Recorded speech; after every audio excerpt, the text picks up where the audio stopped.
जय गुरु जी, शुक्राना गुरु जी। जय गुरु जी संगत जी। आइए संगत जी, आज हम जानेंगे कि कैसे गुरु जी महाराज अपनी संगत के लिए माता पिता, भाई बहन सबका रोल अदा करते हैं। जय गुरु जी, शुक्राना गुरु जी। आगे बढ़ने से पहले आप अपने चैनल गुरुजी सत्संग वर्ल्ड को सब्सक्राइब कर लीजिए, ताकि आपको ऐसे वीडियोस, ऐसे गुरुजी महाराज के सत्संग, उनके चमत्कार और उनकी ब्लेसिंग्स रोज़ रोज़ सुनने को मिले। और साथ ही संगत जी, इन वीडियोस को, इन सत्संग को अपने दोस्तों के साथ, अपने गुरु परिवार के साथ शेयर कीजिए, ताकि वो भी जल्द से जल्द गुरु जी की ब्लेसिंग्स को पा सके, उनके चरणों से जुड़ सके। जय गुरु जी, शुक्राना गुरु जी। और हाँ संगत जी, आप में से कोई भी संगत अपना सत्संग हमारे साथ शेयर करना चाहते हो, अपने गुरु जी का शुक्राना अदा करना चाहते हो और अपने दोस्तों के साथ, अपने गुरु परिवार के साथ अपने सत्संग को, अपने शुक्राना को बांटना चाहते हो, तो नीचे दिए गए ईमेल आईडी या फिर व्हाट्सएप नंबर पर आप हमें मैसेज कर सकते हैं। आपके सत्संग भी बहुत जल्द ही शेयर किए जाएंगे। जय गुरु जी, शुक्राना गुरु जी। आज का पहला सत्संग है खुशबू बंगिया का। 14 अगस्त एक डेट है जो मैं कभी भी भूल नहीं सकती। ये वो दिन था जब मैं पहली बार गुरुजी के दरबार आई, और जिन घटनाओं की वजह से ये हुआ वो बहुत ही रोचक है। वह सावन का महीना था, जो भगवान शिव से संबंधित होने के कारण पावन माना जाता है, और इस महीने में मैं नियमित रूप से व्रत रखती थी। अगस्त 2008 में पहली बार हुआ जब मैंने व्रत नहीं रखा, इसलिए मैं चिंतित और डरी हुई थी और भगवान शिव से प्रार्थना कर रही थी कि वह मुझे क्षमा कर दे। थर्सडे की सुबह को मुझे ड्रीम आया, जिसमें माँ पार्वती ने मुझे दर्शन दिए और मुझे आश्वासन दिया कि शिव जी मुझसे नाराज़ नहीं हैं। लेकिन सपने में भी मैंने माँ पार्वती से शिव जी के दर्शन मांगे, क्योंकि उसी से मैं संतुष्ट होती। और तब शिव जी और हनुमान जी आए और मुझे उनके दर्शन का सौभाग्य मिला। उस सुबह जब मैं उठी तो बहुत खुश थी। मेरे दिन की शुरुआत उत्तम हुई थी। जब मैं अपनी ट्यूशन टीचर के पास गई तो उन्होंने मुझे गुरुजी की तस्वीर दिखाई और पहली बार मुझे गुरुजी के दर्शन का आशीर्वाद प्राप्त हुआ। मेरी टीचर ने मुझसे पूछा कि क्या उस शाम मैं उनके साथ गुरुजी के मंदिर जाना चाहूँगी। वह मुझसे बोली कि गुरुजी और शिव जी एक ही है, और मैंने तुरंत हाँ कर दी। उसी शाम हम गुरुजी के दरबार में बैठे हुए थे। संगत से मुझे गुरुजी की कृपा और उनके द्वारा किए गए चमत्कारों के बारे में पता चला। गुरुजी से आने वाली सुगंध के बारे में भी मुझे पता चला, और ये भी कि जब गुरुजी शारीरिक रूप में विद्यमान नहीं है तब भी उनकी सुगंध आती है, उनकी सर्व विद्यमानता का सूचक। मंदिर में संगत से मुझे पता चला कि गुरुजी महासमाधि के बाद भी उन्हें उनकी सुगंध जो है वो ब्लेस करते हैं। मंदिर में बैठे हुए मैंने गुरुजी से पूछा कि मैं कैसे उनकी सुगंध पहचानूं। मुझे गुरुजी के शारीरिक रूप में कभी दर्शन नहीं हुए थे, और मंदिर में सुगंध फूलों की भी हो सकती थी, ऐसा मुझे लगता था। मैंने गुरुजी से विनती की कि किसी अनोखे ढंग से मुझे अपनी सुगंध का एहसास करवाए। गुरुजी ने मुझे इंतज़ार नहीं करवाया। वह मेरे घर आए और मेरा कमरा अपनी कृपापूर्ण दिव्य सुगंध से भर दिया, और मेरे कमरे में सुगंध का कोई और स्रोत नहीं था। अब डाउट करने का कोई भी कारण मेरे पास नहीं बचा था। बहुत बहुत धन्यवाद गुरुजी इस अद्भुत सुगंधित अनुभव के लिए और मेरे कमरे में आकर मुझे आशीर्वाद देने के लिए। जैसे ही गुरुजी एक मांग पूरी कर देते हैं, हमारी और मांग हो जाती है। अब मुझे गुरुजी के दर्शन उनके चोले में चाहिए थे। संगत से गुरुजी के सजीले और अद्भुत पहनावों के बारे में सुन के इतनी प्रशंसा सुनने के बाद मैंने गुरुजी से अनुरोध किया कि वह मुझे अपने उन चोलों में दर्शन दे जिनको देखकर संगत मंत्रमुग्ध हो जाती थी। गुरुजी से ये अनुरोध करके मैंने गुरुजी की तस्वीर अपने तकिए के नीचे रखी और सो गई।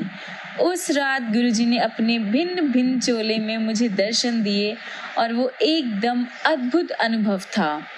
लेकिन उसके बाद जो हुआ वह अविश्वसनीय था। जब मैं अगली सुबह उठी, एक सहेली से मुझे गुरुजी की वेबसाइट के बारे में पता चला। जब मैं gurujimaharaj.com वेबसाइट पर गई और तस्वीरों के भाग में गई तो मैंने पाया कि वहाँ गुरुजी की उन्हीं चोलों में तस्वीरें थी जिनमें उन्होंने मुझे पिछली रात दर्शन दिए थे। एक बार फिर बड़े ही आश्चर्यजनक ढंग से गुरुजी ने संदेह की संभावना दूर कर दी। गुरुजी अपने सभी बच्चों का ध्यान रखते हैं और हम सब के लिए शर्त रहित प्रेम का स्रोत हैं। मैं बताती हूँ किस तरह। गुरुजी के यहाँ आना शुरू करने से पहले मेरी माँ एक ज्योतिषी के पास गई जिसने भविष्यवाणी की कि जल्द ही मेरा भाई निखिल बहुत बीमार पड़ेगा और उसे हॉस्पिटल में भर्ती होना पड़ेगा, और वैसा ही हुआ। माँ की सारी कोशिशों के बाद भी उस दिन हम अपनी दुकान नहीं खोल पाए।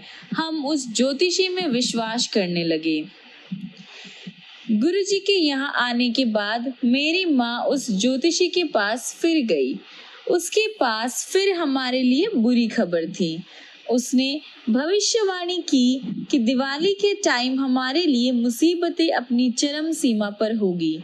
हमारी दुकान का काम अच्छा नहीं चलेगा और मेरे दोनों भाई और माँ बीमार पड़ जाएंगे। हमें बहुत बड़े फाइनेंशियल नुकसान की संभावना नजर आ सकती है। ये भविष्यवाणी होने के बाद जब अगली बार मेरी माँ बड़े मंदिर आई, हल्की बूंदाबांदी हो रही थी।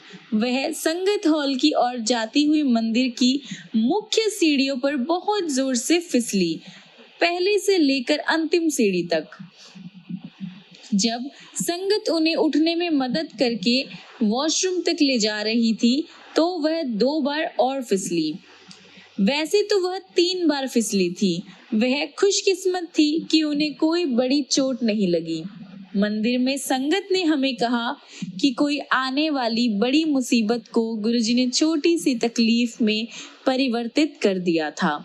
हमें ये बात तब समझ आई जब दिवाली आई।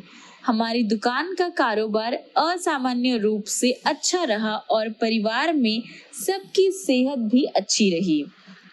इस तरह 3 लोगों, मेरी माँ और 2 भाई की विकट बीमारियों को गुरुजी ने मेरी माँ का मंदिर में 3 बार फिसलने में परिवर्तित कर दिया।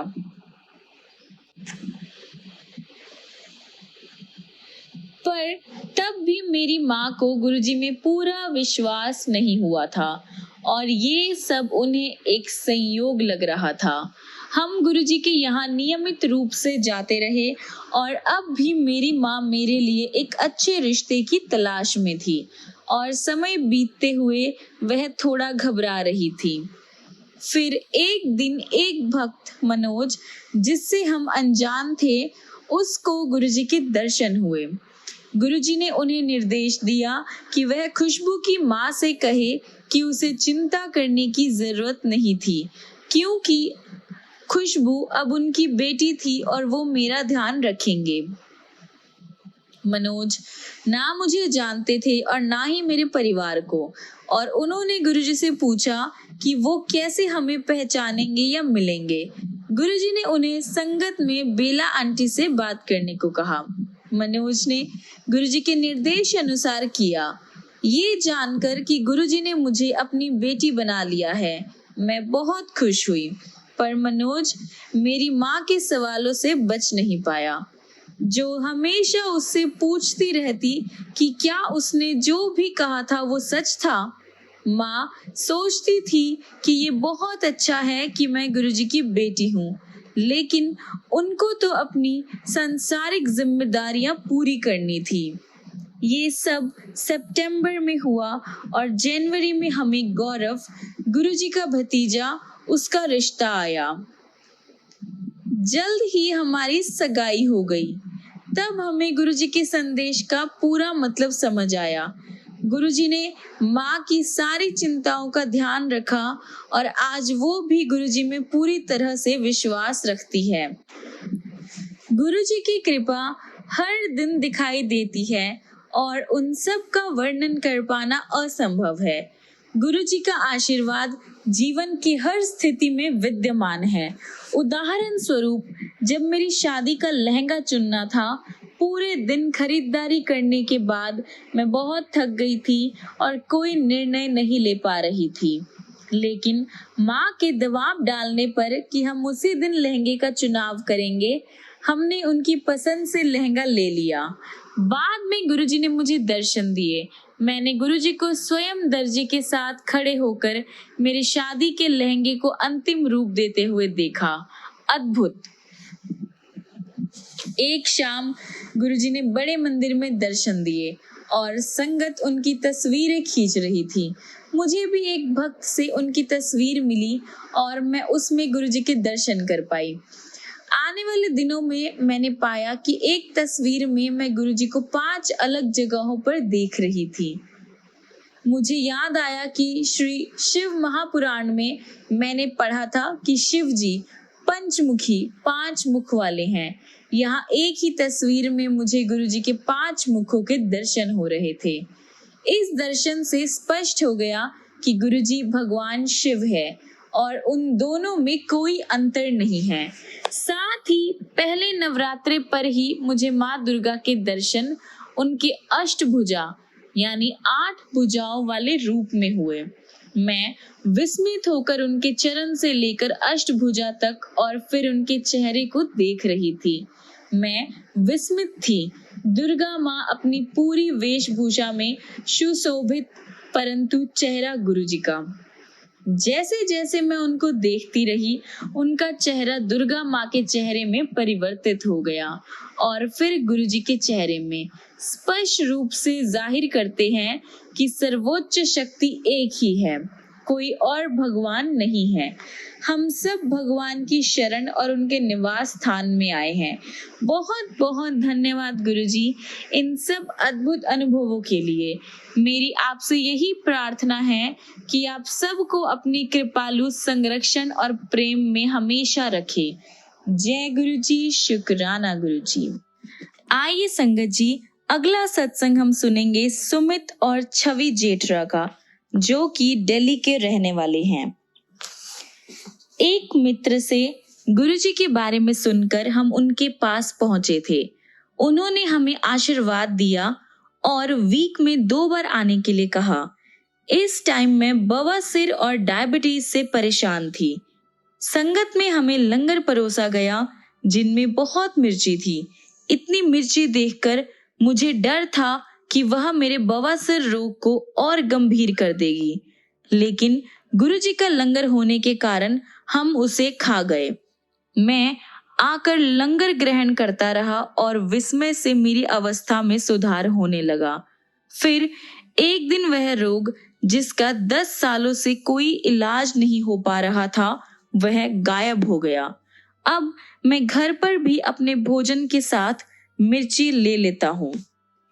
जहां तक मेरे डायबिटीज का सवाल है, उसका भोजन से पहले और बाद का स्तर 125 से 175 तक था, जबकि उसका नॉर्मल अमाउंट यानी नॉर्मल लेवल जो होता है वो 100 से 140 होना चाहिए। गुरुजी के यहाँ जब भी मैं जाता था, आधा किलो मिठाई का प्रसाद खाता था। नॉर्मली मेरे डायबिटीज का लेवल बढ़ना चाहिए था, लेकिन वह घटकर 91 से 141 हो गया। वास्तव में आजकल मुझे घर पर भी मिठाई खानी पड़ती है, जिससे डायबिटीज का लेवल ज्यादा ना गिरे। मैंने रात को इस रोग की यानी इस बीमारी की मेडिसिन लेनी बंद कर दी है और सुबह की जो अमाउंट है वो कम हो गई है। गुरुजी की कृपा ऐसे ही होती है। मेरी एक और समस्या थी, मूत्र मार्ग में अवरोध। गुरुजी के पास आने से पहले दिल्ली के सर गंगाराम हॉस्पिटल में मेरी एक साधारण सर्जरी हुई, पर उसके 2 महीने के बाद उसमें फिर से प्रॉब्लम आ गई थी। उसी डॉक्टर ने कहा कि इस उपचार के बाद मूत्र मार्ग सिकुड़ जाता है और फिर से सर्जरी की सलाह दी। दूसरी सर्जरी भी हुई, लेकिन 4-5 महीने के बाद वो फिर से हो गया। मैंने संगत के एक सदस्य को गुरुजी को इससे अवगत करवाने की विनती करी। गुरुजी ने उपाय बताया, जिसको करने के बाद मैं ठीक हो गया। यदि अब कभी भी वो बीमारी आती है तो मैं मेडिसिन खाकर ठीक हो जाता हूँ। हम रजौरी गार्डन के मेन मार्केट में एक किराए के मकान में रहते थे। 1999 में मकान मालिक ने उसे एक भवन निर्माता को बेच दिया, जो कि वहां पर दुकानें बनाना चाहता था। हमें वह मकान खाली करने के लिए कहा गया, लेकिन तुरंत ऐसा करना पॉसिबल नहीं था। एक दिन गुरुजी से उसका जिक्र किया तो वह मेरी ओर देखकर चुप रहे। मैंने फिर से उनसे विनती करी तो भी चुप रहे। मैंने डिसाइड किया कि गुरुजी जवाब नहीं दे रहे हैं, अतः उनसे प्रार्थना करने में ही भलाई है। लेकिन उनके चुप रहने का कारण अगले दिन पता लगा। अगले दिन संगत में आते हुए हम धोला कुआं पर एक ट्रांसपोर्ट के कारण ट्रैफिक जाम में फंस गए और अचानक कार के ब्रेक ने काम करना बंद कर दिया। एक मिस्त्री ने आकर हमारी हेल्प करी और वह सही भी हो गया। लेकिन जब वह हुआ और जहां वह हुआ, उसके लिए हम गुरुजी के आभारी हैं, अन्यथा दुर्घटना हो सकती थी।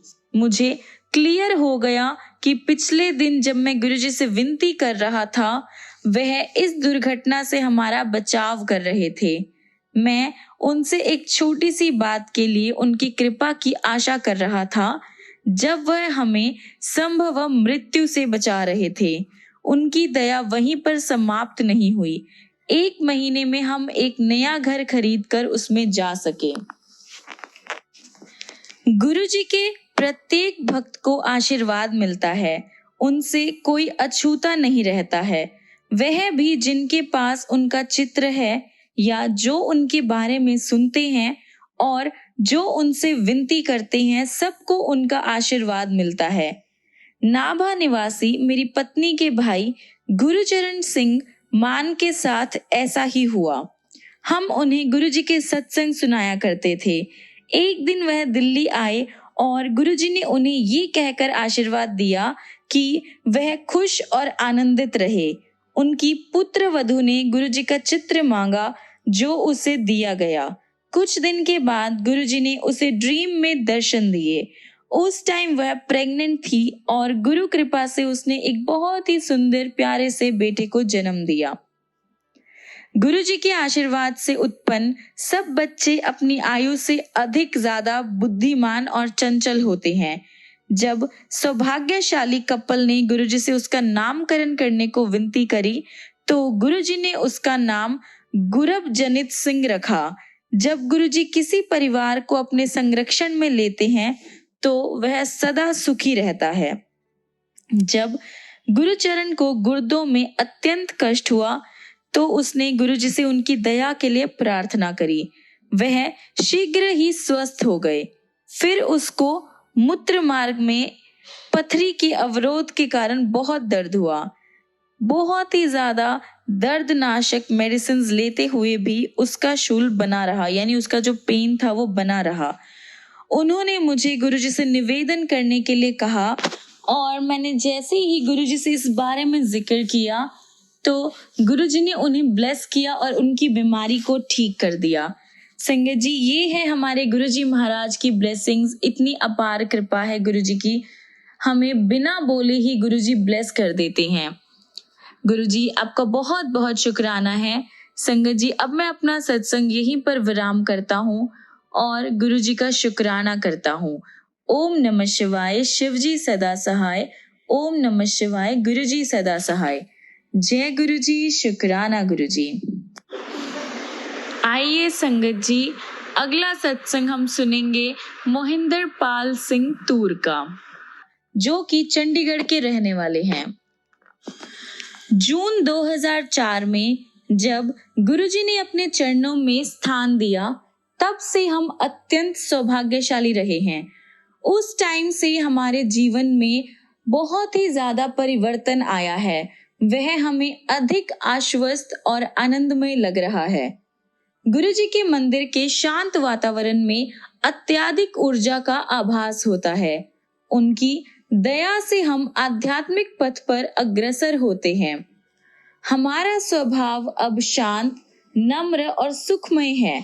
वास्तव में अब दुख का कोई स्थान नहीं है। यदि कभी कोई कष्ट आता भी है तो हमें पता है कि गुरुजी की छत्र छाया हमारे ऊपर बनी हुई है और हमारे किसी बुरे कर्म के फल को दूर कर रही है।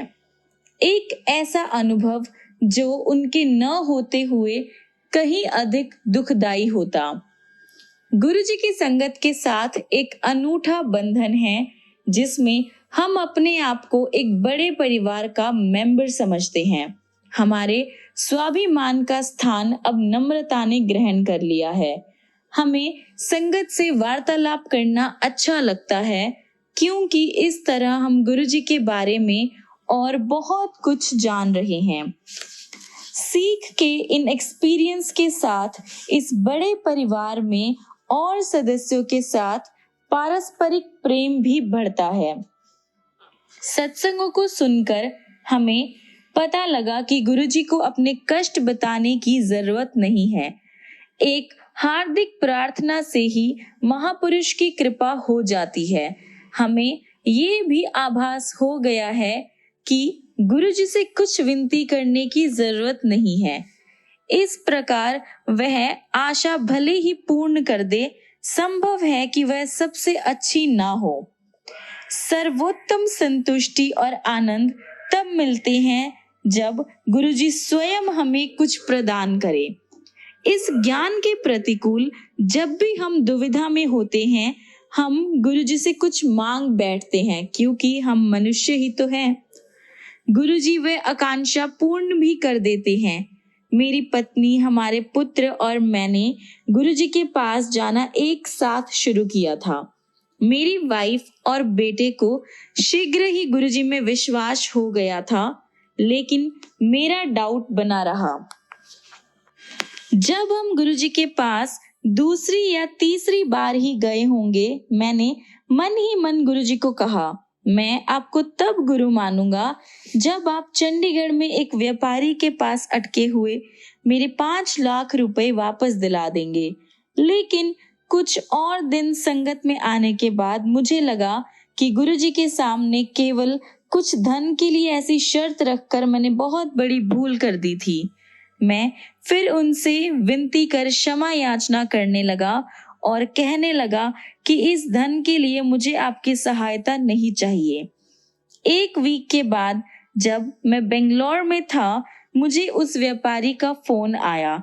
उसने कहा कि वह पैसा वापस दे देगा और साथ में 3,000 रुपए ब्याज भी देगा। गुरुजी महान है। शुरुआती दिनों में जब भी हम मंदिर जाते, मेरी वाइफ और मेरे बेटे को उनकी बहुत तेज खुशबू आती थी, पर मुझे नहीं। पॉसिबली मैं गुरुजी में इतना विश्वास नहीं करता था। 1 महीने के बाद रात को बेड पर लेटे हुए मैं सामने गुरुजी का स्वरूप देख रहा था।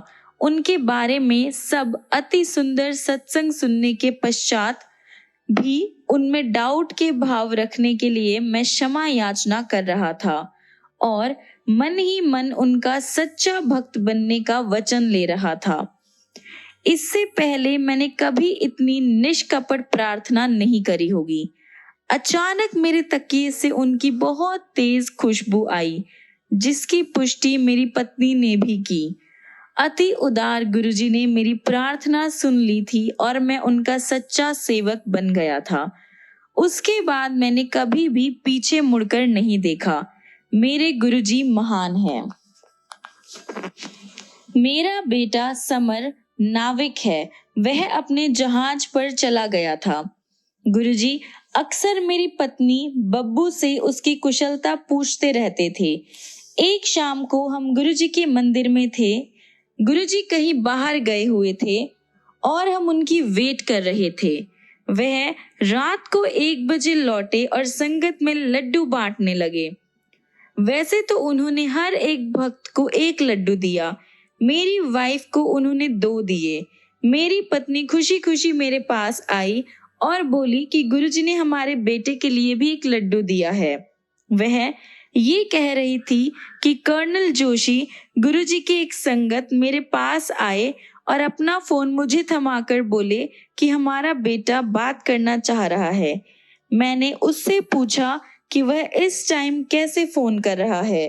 उसने जवाब दिया कि उसकी बात करने की इच्छा हो रही थी और उसने सोचा कि हम लोग इस टाइम गुरुजी के मंदिर में ही होंगे। गुरुजी महान हैं। मेरी वाइफ 3 बार गुरुजी की दया से ठीक हुई है। 1981 में वह मेनियर रोग से परेशान थी। इसमें कान के अंदर प्राकृतिक तरल का असंतुलन हो जाता है। इससे उसको सिर में चक्कर और एधासीसी के दर्द होते रहते हैं। भारत और अमेरिका में करवाई हुई ट्रीटमेंट्स जो थे वो असफल रहे। 1992 में एक होम्योपैथी मेडिसिन की हेल्प से उसे दबाया जा सका। जब तक वो मेडिसिन लेती रहती थी, उसके जो सिम्टम्स थे वो कम हो जाते थे। गुरुजी की संगत में 1 महीने जाने के बाद उसने गुरुजी से मन ही मन निवेदन किया कि वह अभी होम्योपैथी मेडिसिन कभी नहीं लेगी। उसे ठीक करना अब उनके हाथों में है। मेडिसिन छोड़ने पर उसका जो दर्द था वो बहुत तेज हो गया, लेकिन उसने दवाई नहीं ली। ये 15 दिन तक चलता रहा। उसके बाद वह जिस तरह से शुरू हुए थे उसी तरह से एकाएक अपने आप खत्म हो गए। उसके बाद आज तक वह फिर कभी नहीं हुए। गुरुजी महान हैं। आइए संगत जी, हम अपने आज के सत्संग को यहीं पर विराम करते हैं और खत्म करने से पहले हमारे गुरुजी महाराज का मंत्र जाप करते हैं। ओम नमः शिवाय, शिवजी सदा सहाय। ओम नमः शिवाय, गुरुजी सदा सहाय। ओम नमः शिवाय, शिवजी सदा सहाय। ओम नमः शिवाय, गुरुजी सदा सहाय। ओम नमः शिवाय, शिवजी सदा सहाय। ओम नमः शिवाय, गुरुजी सदा सहाय। ओम नमः शिवाय, शिवजी सदा सहाय। ओम नमः शिवाय, गुरुजी सदा सहाय। ओम नमः शिवाय, शिवजी सदा सहाय। ओम नमः शिवाय, गुरुजी सदा सहाय। ओम नमः शिवाय, शिवजी सदा सहाय। ओम नमः शिवाय, गुरुजी सदा सहाय। ओम नमः शिवाय, शिवजी सदा सहाय। ओम नमः शिवाय, गुरुजी सदा सहाय। ओम नमः शिवाय, शिवजी सदा सहाय। ओम नमः शिवाय, गुरुजी सदा सहाय। ओम नमः शिवाय, शिवजी सदा सहाय। ओम नमः शिवाय, गुरुजी सदा सहाय। जय गुरुजी, शुक्राना गुरुजी। संगत जी, मिलते हैं अगली वीडियो में अगले ऐसे बहुत सारे गुरुजी के चमत्कार लेकर, प्यारे प्यारे सत्संग लेकर, गुरुजी की ढेर सारी ब्लेसिंग्स लेकर। तब तक के लिए गुरुजी आपको ब्लेस करते रहिए, बहुत सारा प्यार करे, बहुत सारी खुशियां दे। और संगत जी, आप भी गुरुजी को दिल से याद कीजिए, दिल से पुकारिए, फिर देखिए गुरुजी महाराज की ब्लेसिंग्स आप पर, आपकी पूरी फैमिली पर कैसे होती है। और संगत जी याद रखिएगा, गुरुजी से मांगिए नहीं, उनको मान के देखिए और अपने आप को कंप्लीटली सरेंडर कीजिए, पूरी तरह से समर्पित कीजिए गुरुजी के चरणों में, गुरुजी के दिलों में। जय गुरुजी, शुक्राना गुरुजी। जय गुरुजी संगत जी।